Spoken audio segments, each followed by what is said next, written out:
Hello guys, তোমরা সবাই কেমন আছো? আশা করি ভালো আছো। দেখো, আজকে আমি আবার টিপস নিয়ে চলে এলাম। কেমন হয়েছে অবশ্যই জানাবে। রনে বনে জলে জঙ্গলে যখনই বিপদে পড়িবে আমাকে স্মরণ করিও, আমি রক্ষা করিব। সত্যর মতো পবিত্র আর কিছুই নেই। সত্যই স্বর্গমনের একমাত্র সোপান স্বরূপ। দেখ, অর্থ উপার্জন করা, তা রক্ষা করা আর তা ব্যয় করবার সময় দুঃখ ভোগ করতে হয়। অর্থ সকল অবস্থাতেই মানুষকে কষ্ট দেয়, তাই অর্থ ব্যয় হলে বা চুরি হলে তার জন্য চিন্তা করে কোনো লাভ হয় না। যে ব্যক্তি কৃতজ্ঞ, ধার্মিক, সত্যাচারী, উদারচিত্ত, ভক্তিপরায়ণ, জিতেন্দ্রীয়, মর্যাদা রক্ষা করতে জানে আর কখনো আপন সন্তানকে পরিত্যাগ করে না, এমন ব্যক্তির সঙ্গে বন্ধুত্ব করবি। ওরে, সে জগতের কথা মুখে বলা যায় না, বলতে গেলেই কম পড়ে যায়। বোবা যেমন মিষ্টির স্বাদ বলতে পারে না, সেই রকম আর কি। আমিও তোদের মতো খাই দায় মলমূত্র ত্যাগ করি। আমাকেও তোদের মতন একজন ভেবে নিস। আমাকে তোরা শরীর ভেবে ভেবেই সব মাটি করলি। আমি যে কে তা আর কাকে বোঝাবো? সবাই তার ছোট ছোট চাওয়া নিয়েই ভুলে রয়েছে আমার প্রকৃতি, আমি কে। এই দেহপাতের সঙ্গে সঙ্গে সব শেষ হয়ে যাবে।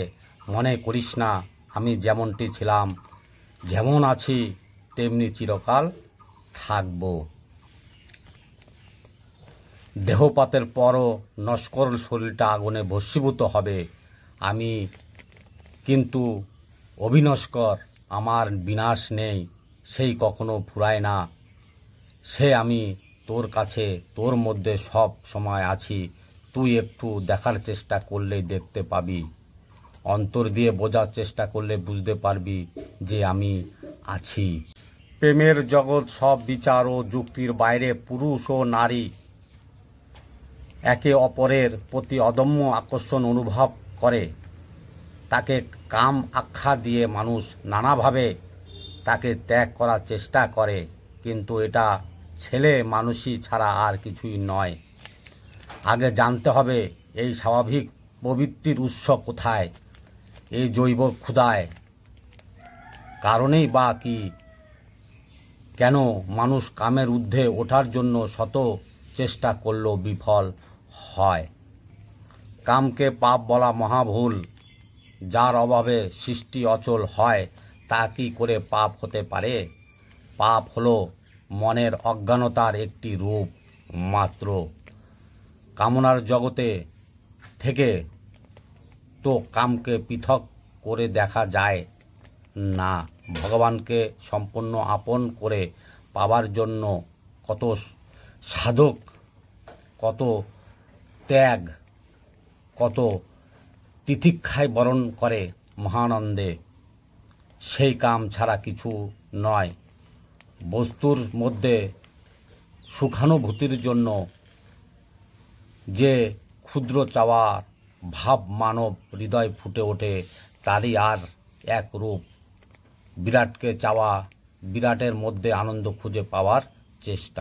মানুষের মধ্যে কামনার বীজ আছে বলেই তো দিব্য রূপান্তরে পূর্ণ সম্ভাবনা সদা জাগ্রত হয়ে আছে। বিধুর অনুভূতির উপরেই তো মহাসিন্ধুর বিস্তার। সবটুকু প্রয়োজন আছে বলেই তো সব কিছুরই সৃষ্টি। ছোট ছোট কামনার মধ্যে দিয়েই তো জাগবে মানব হৃদয়ে সেই পরম প্রেমের প্রতি তীব্র আকর্ষণ। তোরা তো যে পরিমাণ কামনা পরিত্যাগ করতে পারবি, তোদের সেই পরিমাণ সুখ লাভ হবে। কামনাধীন হলেই তোদের প্রতিনিয়ত দুঃখ ভোগ করতে হবে। সন্ন্যাসীর জন্য সারা বিশ্বই গৃহস্বরূপ। যখন যেখানে থাকে সেটাই তাদের ঘর।